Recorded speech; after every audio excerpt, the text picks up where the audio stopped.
been an avid photographer since his late teens, specializing in birds, bugs, and blooms. He's made photographs on all 7 continents and taught photography courses for OLLI, continuing education, the State Botanical Garden, and other venues. In fact, he's taught about 100 courses, 100 classes for us. His photographs have been featured in leading photo magazines as well as the 2017 National Wildlife Federation calendar. The Linden Arts Center, Georgia Museum of Art, State Botanical Garden have exhibited his photos, and he and a colleague are scheduled for another exhibit at the Botanical Garden in August of this coming year. He joined OLLI in 2007 and has been a great volunteer for OLLI. He signed up for a course before he even took one. Maybe he was afraid the courses he might take wouldn't be as interesting as the courses he might give, but then it turned out that all of our courses are interesting. And this is his 101st OLLI session. All of the photographs displayed up here are for sale with 100% of the proceeds going to OLLI.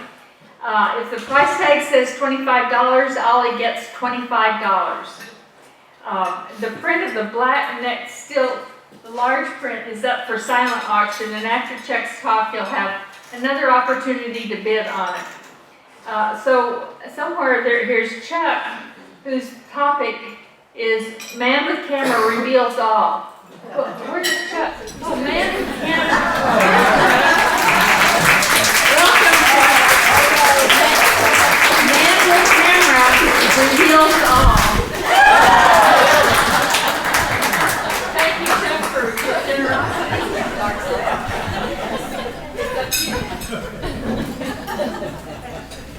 Do I have your attention? Okay. It gets more disappointing as we go along. Okay. I am going to lose, can you hear me? I'm going to lose the trench coat. Having established that I'm a photographer, can I also lose the photographer vest? Because it's hot and I work hard up here. So let's see. I did not pick the topic. We can come back to that later on. Betty Jean assigned me this topic when she volunteered me to do this presentation. So, as you probably read in the announcement about it, Man with Camera Reveals All, a lecture on photography that doesn't really have much to do with photography. You're not going to learn much at all. Did I guarantee no MIGO functions? My eyes glaze over. So, first off, yeah, we're going to be talking a little bit about photography, but also involve some other people like Confucius, Lao Tzu, founder of Taoism, a little bit about Buddha, if time permits. One brief interlude about Abraham Lincoln, the city of Cleveland, the Appalachian Trail, and the Beatles, okay? A wide-ranging introduction. But before I launch into my show, let me ask, how many of you know Betty Jean Craig, at least as an acquaintance? It looks like about 100%. Okay, everybody knows Betty Jean. How many of you know Betty Jean is a murderer? Okay. Not just a murderer, a serial killer. I have 2 of her books, and I'm going to ask her to autograph the brand new one that I got. So she has published 2 murder mysteries so far. The 3rd one is coming out early next year, and the 4th one is in process. Agonizing process. But she looks like such a sweet lady. I just want to mention this, you know, before you go cut her off in traffic or try and skip in front of her in the line at the movie, consider. Let me say, Chuck took that picture. That's my bird. Yeah, I don't do portraits, but there was a bird involved, so it was okay. Okay, forward. Okay, but be nice to Betty Jean. So, forward. Okay, here's where this is going, because I promised you it wasn't a whole lot about photography. So the bigger picture, it's not just about photography. Sometimes it's about the destination. Sometimes it's about the trip. For example, if you need to get to Cleveland, you're probably going to pick the most efficient, quickest, cost-effective way to get to Cleveland, right? On the other hand, if you're hiking the Appalachian Trail, it's probably not because you couldn't figure out an easier way to get from Springer Mountain, Georgia, to Mount Katahdin in Maine, right? Destination, trip. So this Analect of Confucius. There's a lot of editions of this. This one's particularly precious to me because I bought it in Beijing when I was touring there with my daughter. And as you can tell, it's a little bit marked up, indicating that I've made my way most of the way through it. So Analect is simply a fancy word for selected passages. How many of you have read, or at least opened the book, Analects of Confucius? Wow. 0. I may have to revise something I had coming up here.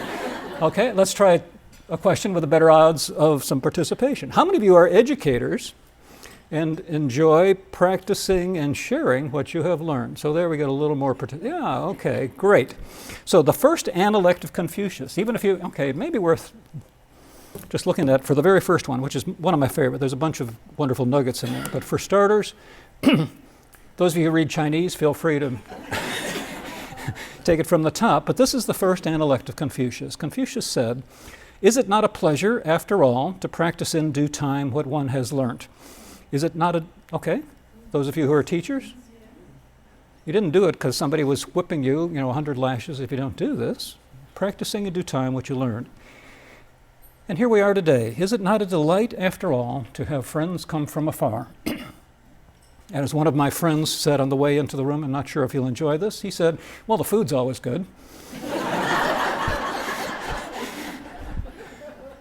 So, works either way. Okay, as Betty Jean said at the beginning, I give a number of talks on nature photography, photography clubs around town, bot garden, teach classes, and all the rest of that stuff. So what I found is it works better if I get this first question out of the way early, otherwise nobody can think about the rest of my presentation because they're focused on this. And that question is there any quick way to make some money in this field of nature photography? And the good news is, the answer is yes. Sell your cameras. So we're going to loop around here, but way back practically at the beginning of this story. First grade. In the art class in first grade, I was given an assignment. Everybody was given the assignment. What you were supposed to do was tear a page out of a magazine. I grew up in Wisconsin, city of Milwaukee. But tear a page out of some magazine, paste it on a larger sheet of paper, and then use your crayons on complete, fill in the rest of the stuff around the picture and do that, okay? So I grabbed some picture. This is a true story. Grabbed a picture. It was some Wisconsin farmland, and there was a Holstein cow in the picture, and he was cut off at the edge. So I had to fill in around it. Probably those of you who know what cows look like and have any artistic ability would have drawn something similar like that, filling in the cow, right? This is when I found out I had no artistic capability because my picture, I don't have... The original picture was not preserved, but I still remember my family's reaction when I when I brought home my picture with the teacher's fairly low grade on it. So this is one of these things, when you have a very intense incident in your life, it gets burned into a different area of your brain and you can't ever forget it. I will never ever forget the laughter from my mom, my dad, my brother Dennis, brother Michael, sister Kathleen, and sister Marilyn. They thought this was the funniest thing they had ever seen. So right there, first grade, I knew that kind of art was never going to be part of my career. There's a picture in high school with me and my cousin Harry, and we're going to come back to the syndrome in a minute here. Excuse me, I got some kind of allergy or something. This is early symptoms of the syndrome, which will be coming up later on. Next thing I want to talk about is the picture here that's up for silent auction, just so you know the making of this picture. Again, the bird is black-necked stilt. I was doing a photography tour down in Costa Rica, Guanacaste province, up in the northwest corner of the country at the biological nature preserve there. And there was a bunch of these birds out on the mud flats. Got there in the afternoon, saw them out there. I thought it'd be a cool photo op. So when I went out with my camera, longest lens, tried to get a picture because I thought it could be something cool. Tried to sneak up in the birds, longest lens, it was nothing more than a dot in there. I'd move 10 feet forward, the birds would move 25 feet back. Try and circle around to the left, the birds would head off to the right. Tried this, couldn't do any good whatsoever.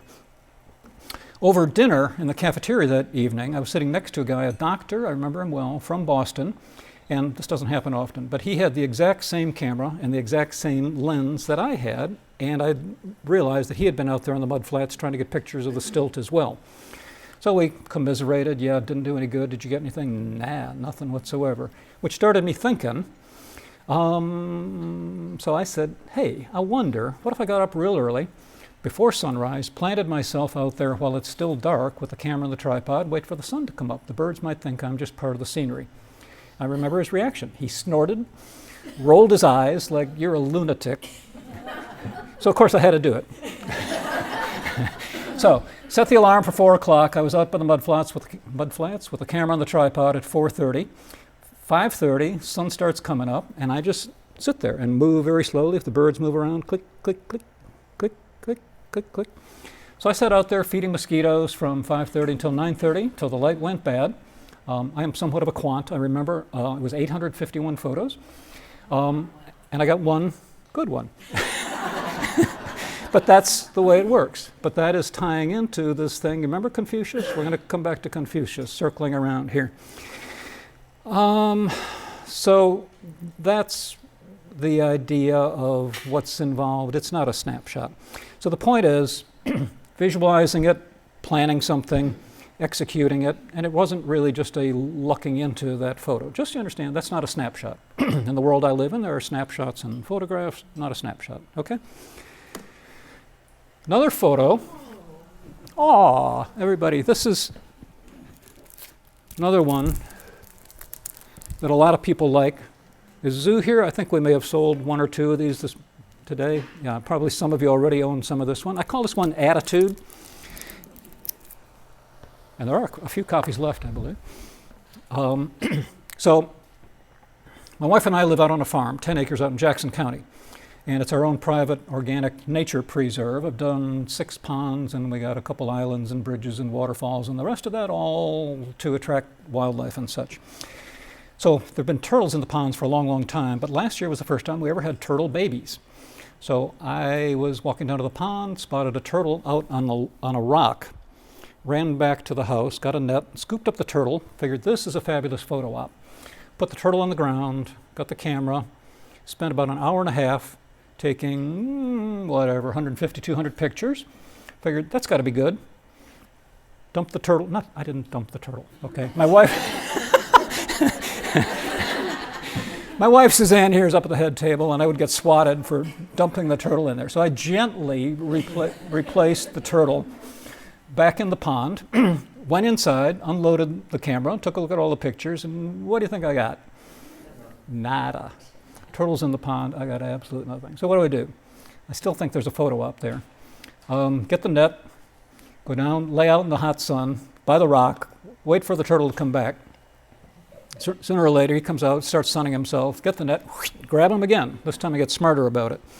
So this looks like a toilet at first glance. This is not a toilet. That is a bucket. I got smarter, as I said. That's a bucket to get it off the ground. There's another bucket to get it higher off the ground. This is the heaviest piece of flagstone I own, about 50 pounds worth of flagstone. That is a golden aluminum reflector to throw some soft golden light into the shadow on the turtle. That's the turtle, okay? Baby turtles are very shy. So I plop them in the middle, put the camera on them, and you wait. 1, 2, 3, 5, 7 minutes. He sticks his head out, runs over the edge of the rock and plunk. Pick him up, put him back on the rock. We only got 45 minutes, but I'll spare you the details. But it's repeat, repeat, repeat. A lot of attempts, a lot of waiting, 3, 5, 7, 9 minutes for him to stick out his head, run over the edge of the rock. But this time I got smarter, right? See, the bucket on the ground is, after I do 5, 7 of these attempts, I take the turtle, I put him in the bucket, I go upstairs, unload the camera, and see if I'm getting anything, okay? So eventually I got there, persistence pays, and ended up with this thing that I call attitude, okay? So Confucius, a 2-word description of Confucius's philosophy is scholarly luck. We'll come back to that in a minute. But this was, it was luck finding the turtle and then some persistence to get a photo that was worth sharing. As Betty Jean mentioned, I think she said, I've traveled all over the world, all 7 continents, and a whole bunch of countries, making photos. These days, most of what I do is in my backyard. And as I mentioned before, I teach courses on backyard bird photography specifically because I'm trying to help people. A lot of you are educators. You like helping people, right? You perceive what are their needs, what can you do to make their lives better. I see a lot of pictures in backyard birds. And to me, it's very clear that most people do backyard bird photography as a 3-step process. Step 1, see bird. Step 2, run and get camera. Step 3, chase bird around yard. So people do that. I see a lot. I'm in a whole bunch of Facebook groups and mailing letters and friends and all the rest of this stuff, and I see people and they, oh yeah, I got a picture of the bird. What's the picture look like? You get that. Oh, I got a picture of a bluebird. Hey, congratulations. We all start somewhere. I took that picture years ago, and since then I've been trying to make better pictures. So what I would like to do, you remember that picture of me and my cousin Harry with the camera gear? I talked about the syndrome. Okay, I belong to 3 photography clubs in town, and I am somebody who's been diagnosed with stage 4 GAS. Clinical diagnosis, stage 4 GAS, which is not what you think it is. It stands for Gear Acquisition Syndrome, which is incurable and progressive and goes on until you've spent all your money on camera gear and are living on dog food. So I have, this is one piece of gear. There's a lot more, a room full of it. But with this and Confucius looking over my shoulder, instead of that bluebird picture that you saw before, I got this one. Aw, yeah, do we have that? There's still some of those for sale. Can I be on QVC for? All right, so I call this Baby Bluebird Breakfast. This was first prize winner in Popular Photography magazine, the biggest bird photography contest and the biggest photography magazine in the country. I am fairly sure that it won first prize. Normally every month there's a first prize and a second prize and a third prize with proportionally decreasing money. The month that I won, there was only a first prize. So logical person that I am, my assumption is there was only one entry. Otherwise, there would have been a second and third prize. But this, again, was a rig like this. Get out there at sunrise with bird food, waiting in the appropriate place, wait for the bird to show up on that carefully selected stick that had that nice arch. Okay, this was not an accident. Coming back to Taoism, Tao is the let it happen, spontaneity. There's probably a whole bunch of people who know more about these Eastern philosophies than I do, but that's the let it happen, accident, serendipity type thing. This was not that. This was, again, Confucius looking over my shoulder. So, serendipity versus planning. Lao Tzu would say, effortless action, naturalness, spontaneity, serendipity. A picture like this that really was a snapshot. Can you see it down there? Okay, probably should have been in larger views. And my title for this is, Weren't You a Teenager Once? So that, I just was out there, had the camera ready, he flew into range, perched on that nice branch and did it. Yeah, it's an immature northern cardinal, northern male cardinal, as opposed to Confucius, scholarly luck, plan your work, work your plan, resulting in this, which I've titled James. This was not up for auction. It's hanging on an office wall, but anything could be for sale. Proceeds on that do not go to OLLI. They would just, if anybody's interested, I would sell it at cost. Per my second slide, there is no money in this. I don't do it for money. I retired June 4th, 2007, and have studiously avoid anything that might generate income in the meantime. So I sell pictures at cost and donate the proceeds, and as well as anything that courses pay. Let us talk about the making of crow pictures like this for a moment. We're actually going to demo this. I'm going to ask for some volunteers from the audience, starting with my friend Ken. Can you join me, please? Right up here. This is Ken Cordell, recently retired from the Forest Service. You're going to hold the white sheet right there. Okay. You get behind it. Okay. Next step, I need a person with high technological expertise. I know where I want. Where's Andy? Andy. We have some electronics to deal with here. You can handle this. I got it. This is my crow. Okay. See the switch? Mm-hmm. You're going to hold them like this. When I give the sign, flip the switch. All right. Got it? Got it. Next, Brenda. Whoops. Ken, I need to scoot behind you. Brenda, our president-elect.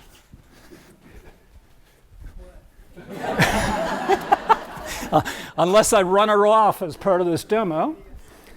You're next. Is that a cool stick or what? Is that, I mean, you wander around your yard, you probably don't do this. I see a stick like that and I say, holy cow. You know what? I need to lose Confucius there. Let me alert volunteers here. You're going to stand, okay, rotate that way, and you're going to hold your stick that way. I'm going to blank the screen. You volunteers are going to be on video. Nobody else is going to be on video. You're going to be on video. And I need one more volunteer, Babs. Babs is volunteering. Ken and Babs are neighbors of ours. Babs is a gourmet cook. They are both vegans.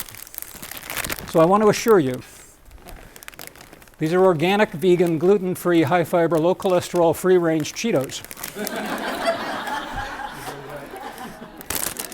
Okay? Your job, you will stand right there. Okay, is everybody ready? Am I ready? So, crows are extremely fickle. They don't like coming in. So we got white sheet, crow, stick, Cheetos. Everybody ready? So I will call the crows. The crow flies in. Andy flips the switch. Crow lands on the stick. For a second, while I'm in my bird blind, and he's there for a second, and then he comes down and eats the Cheetos.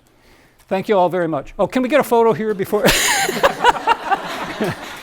Pause for a moment here. If you need a portrait, I don't do portraits. Harry, Brenda's husband, is the portrait photographer. We getting something? We good? Okay, thank you all.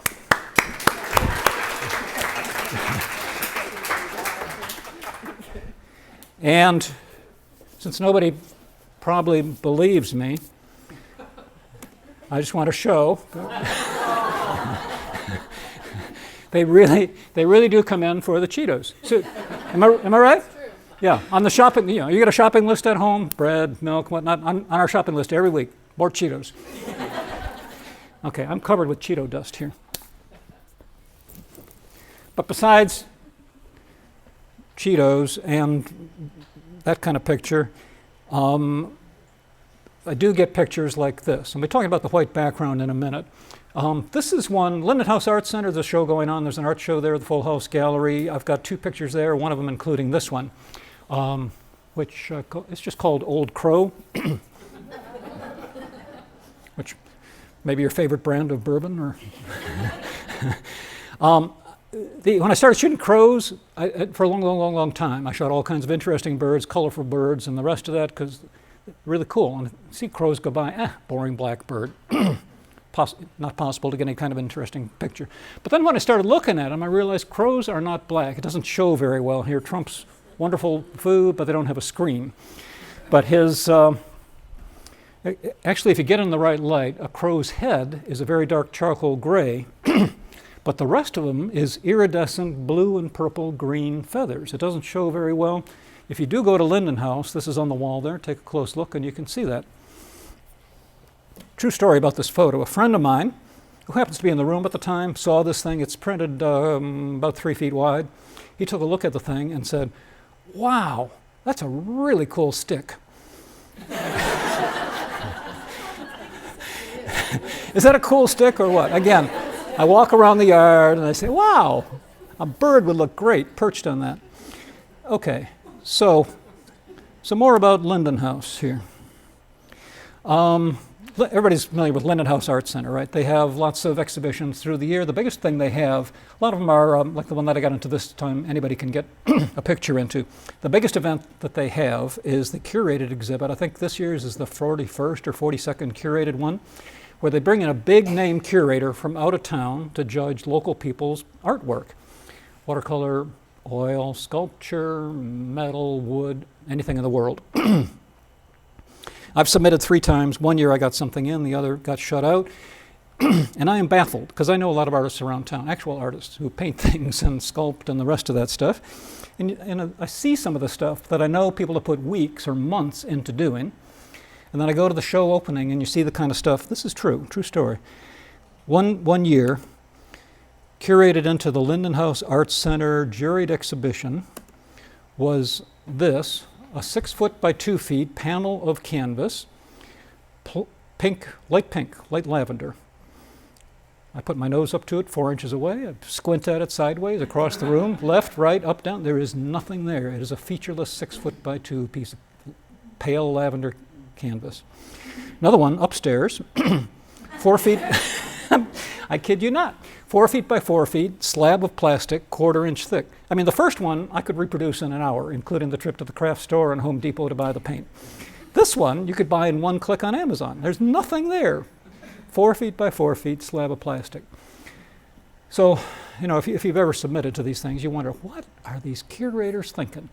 So this year coming up, I was going to submit again. I knew who the curator was. He's out of a big name New York museum in charge of a specific gallery. I looked at hundreds of pictures that he's curated into his exhibit, trying to outpsych the guy, creating a picture just that I figure he's going to like. Submitted it, and then you wait a month or 6 weeks to find out what gets in and the opening, the show, the rest of that stuff. So I was in town. I needed something from the Linden House gift shop, so I stopped by, happened to look into the gallery, and I see the guy. I recognize him because I've seen his photo. Not only that, he's looking at my photo. So I'm thinking, well, this is a huge breach of etiquette. But it's also a once-in-a-lifetime opportunity. So the guy is standing there. That's not the guy, and that's not my picture, but you get the idea. He is looking at my photograph. So I walked up and I said, I know it's a breach of etiquette, but that is my photo, and I would really like to know your opinion about it. He said, it's worthless. I said, I know that, but I would like to hear it anyway.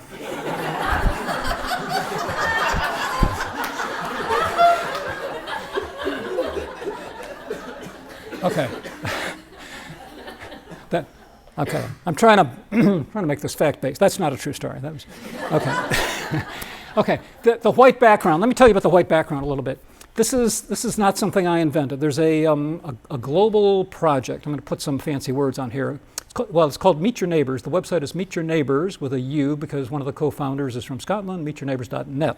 This is a global biodiversity consciousness-raising photography project involving about 80 photographers, 6 continents around the world, shooting stuff in their backyard, you know, not flying to Africa and shooting megafauna, but documenting the cool stuff that you might find locally, per this particular protocol where you isolate the subject by getting at it against a pure, bright white background, not photoshopping it out.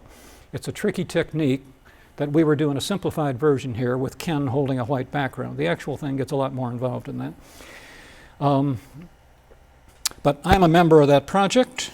That there on their image gallery page, I'm very proud, is my crow, the one that's hanging in the Linden House now. And I've got a show coming up at the Bot Garden with a colleague of mine opening next August. And it'll be just this kind of Meet Your Neighbors type white background photograph. So you're going to see things like houseflies blown up 4 feet wide and such, with detail behind it. And as I was reviewing my Analects here, I discovered that 2,400 years ago, when Confucius was writing his Analects, he anticipated the Meet Your Neighbors protocol. An attractive smile and beautiful eyes are exactly like flowers painted on a plain background. What does this verse mean? It is only after the white background is prepared that any painting is possible. Prescient. Another example of that, this is one I shot in my indoor photo studio in the Meet Your Neighbor style.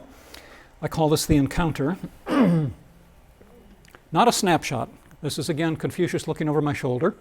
I think my wife found the caterpillar. That's a larva of a cloudless sulfur butterfly, one of those common pale yellow things that eats your cabbage and broccoli and squash in the garden.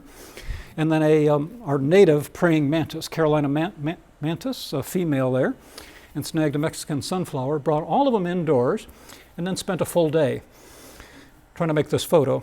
Because if you think about it for a second, caterpillar, he's got camouflage colors. He really doesn't want to be hanging out on an orange flower.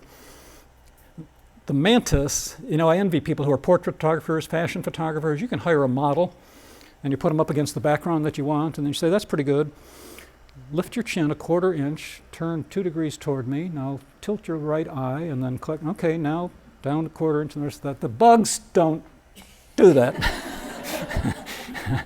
Pick up the caterpillar, put him on the flower, he runs off, dumps on the floor. Pick him up, put him down. By the end of the day, there were a lot of bad words, but ended up with this, which I like, because it tells a story, right? You got the vegetarian caterpillar, prey, and then you got the carnivore predator down below, and it looks like they're engaged with each other, and it's got a bright orange flower to snag your eye initially. So, again, Confucius, I think, would approve. So, what's Confucius about? Opportunity. Prepare, be ready, work it, make it happen, persist until you get something useful, like this photo. Like I said, we got ponds. I stepped outside to do some pond maintenance one afternoon, and just out in the pond that I was going to be working on, something went down. I just out of the corner of my eye. I said, that looked like a snake. I've never seen that kind of a snake before. Stood there like a statue, waiting to see what would happen. Waited 10 minutes. The snake pokes his head up again to breathe. So I waved at him to chase him underwater again, and then I figured I had 10 minutes. So I ran inside. Got a camera and a lens. At our table, we were talking about bird feeders. I've got an array where I can hang 7, 9, 11 bird feeders, and it's right next to the pond. How many of you feed birds? Practically everybody. Okay, what happens when you feed birds? Sunflower seeds, you get uneaten sunflower seeds. You get sunflower shells, and if you put out 50 pounds of sunflower seeds, the birds reward you with 50 pounds of fertilizer, right? That was where that was the only good angle to get the shot. So I'm lying underneath the bird feeder array with in the sunflower seeds and the bird poop, waiting for the snake to come in. So making a long story short, this was a couple hours waiting for the snake to do something interesting. And he kept trying to get out of the pond. He knew I was there, he was there, he kept trying to get away. So I ran and got my pond pump, drained the pond a foot to make it harder for him to get out. And then waiting again, you wait 10 minutes, he sticks his head up or tries to escape or something like that, then can take a couple pictures, then he disappears. But eventually, I got this. I like it. I mean, he's not a paid model, you can't make him do this. But I got complementary colors with the lilac water lily and his copper color. I got a relatively clean background, I got some S-curves for composition. And do you have anybody try to make a picture of a snake with his tongue out? It ain't easy. This camera shoots 14 frames a second, and if I anticipate when that tongue's coming out, I run off a burst, and there'll be one where it's starting to come out, one if I'm lucky where it is out, and the next one it's in and just about gone. So it's luck and timing. So that's the Confucius version of the picture. And the pond was almost empty, but I hung around a little bit more for no good reason, just to see if anything else interesting would happen. And I encountered a Taoist opportunity. Is this an accident? Lucky? Yeah. So an opportunity, do you force it? Do you just let it be and go with what happens? The snake crawled around. He was getting probably hungry and desperate. I don't know if you noticed in the prior shot. If you look at his belly, he looks pretty well fed, which answers the question, where are all my goldfish going? So hung around a little bit longer. I'm getting tired, snake's getting tired, but I did get this one. Yeah, that was my feeling about this. So I entitled this one, The Sadness of Unrequited Love. So, is this something you can force, or is this just a let it be type opportunity?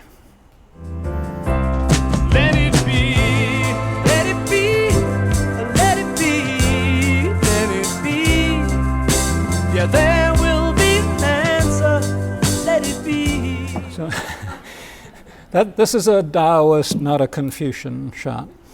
All right. So, okay. Did I mention Lincoln? Yeah. I don't do portraits. I do bird portraits. That's the only reason there's a picture of Betty Jean. Harry does portraits. Harry's great at it. Abraham Lincoln on portraits. There are no bad portraits. That's just how your face looks.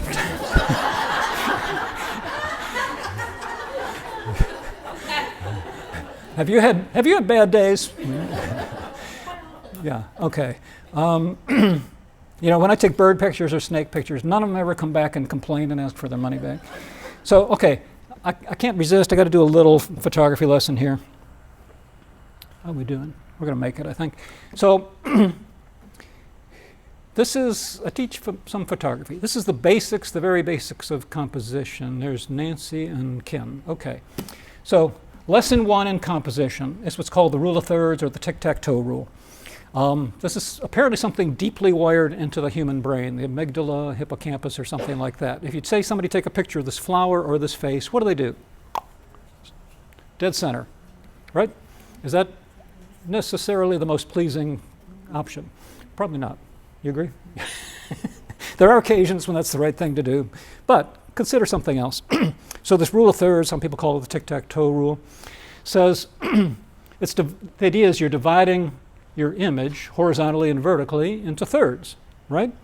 And the best place, or consider doing this, to put your subject, the primary subject, is at those intersection points.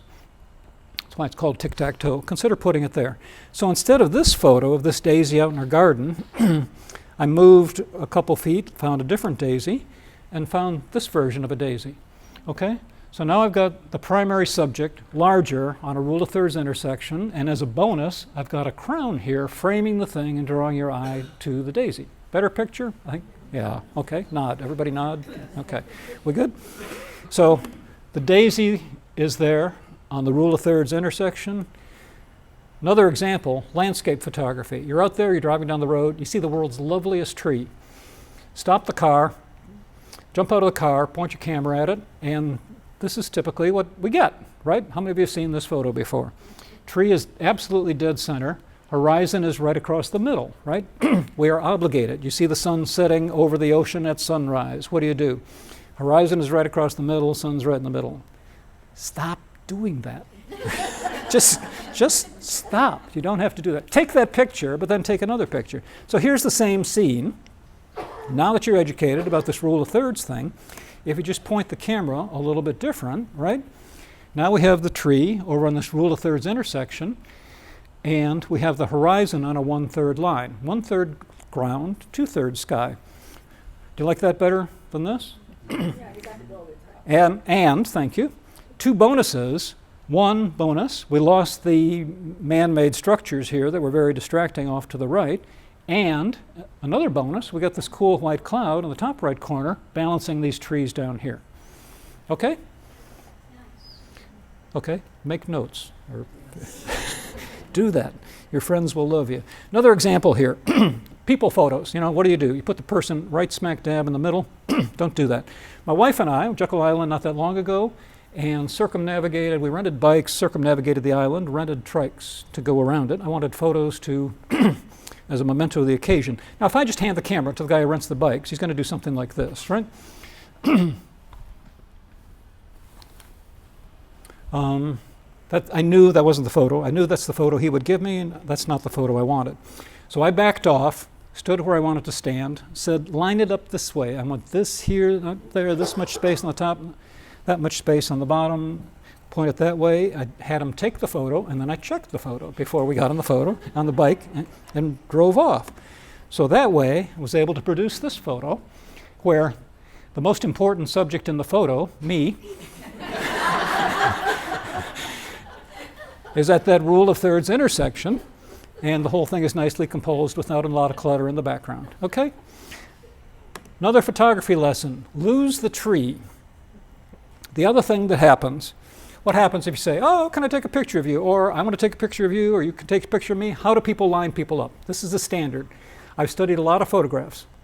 around the world, every continent, what do people do? They look for a tree or a telephone pole, and then they have the person stand thusly. Okay? You know what this is called? This is the most common on all 7 continents. This is the fig leaf firing squad with tree growing out of head. And I have documentary evidence of this. This is my mother and my father before they were married. And with a great big Wisconsin lake in the background, the photographer managed to line up my mom with a tree growing out of her head. You don't have to do that. I have done this. My wife is an animal rescue person. So over the years, we've had a lot of stray cats and dogs, no stray snakes. That's my department. But she sees them, she grabs them, and we foster them, take care of them until they can get adopted or sent off to some adoption agency to take care of. This was a dog named Winston that we were fostering, and my job as photographer was to get some cute pictures of him to send off to put on the web page for the foster agency to do that. So I went over there with a good camera, spent about an hour, and managed to get a shot of Winston with a tree growing out of his head. Okay? Magic. It's just hardwired into our brains. But just so I don't leave you with all the negative versions, here's a better example. Okay? Now we got 2 faces. This is my wife and our daughter many, many years ago. But I have both of their faces on those rule of thirds intersections and a relatively uncluttered background, which makes for a better photo than the fig leaf firing squad thing, right? So coming around finally to Buddha, the foundation, I guess, of Buddhism is this thing that he calls the Noble Eightfold Path, which ties a little bit into photography. Right view, certainly want to get the right thing in the photograph before I push the button. Right intention, I'm going to get a great photo that hopefully gets into an exhibit someplace. Right speech, which I interpret as getting in front of crowds and trying to do people some good and have them do better photography. Right action, which I've lost. I guess maybe push the button. Right livelihood, for me that's easy. Do not accept any money, try and make any money doing this. Right effort, very focused.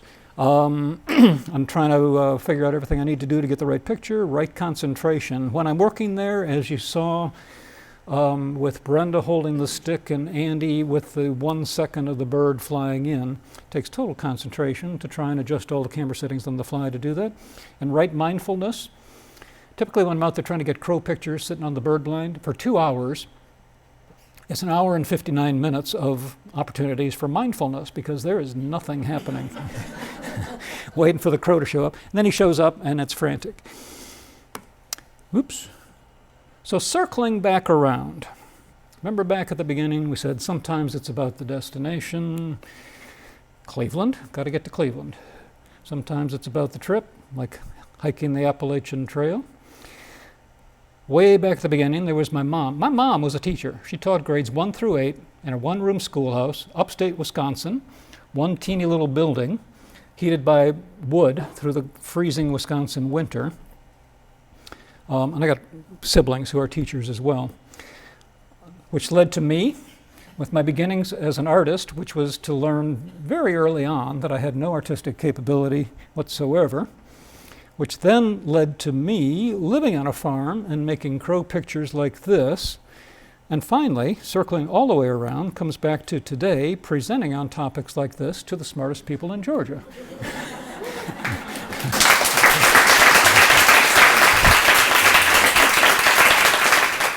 So, okay, I'm almost done. So today's journey, the destination was sharing a little knowledge and perhaps sharing some minor wisdom. The trip, for me, was the fun of putting this together, and hopefully the fun for you, having, as somebody mentioned, not just some good food, but a little fun along the way.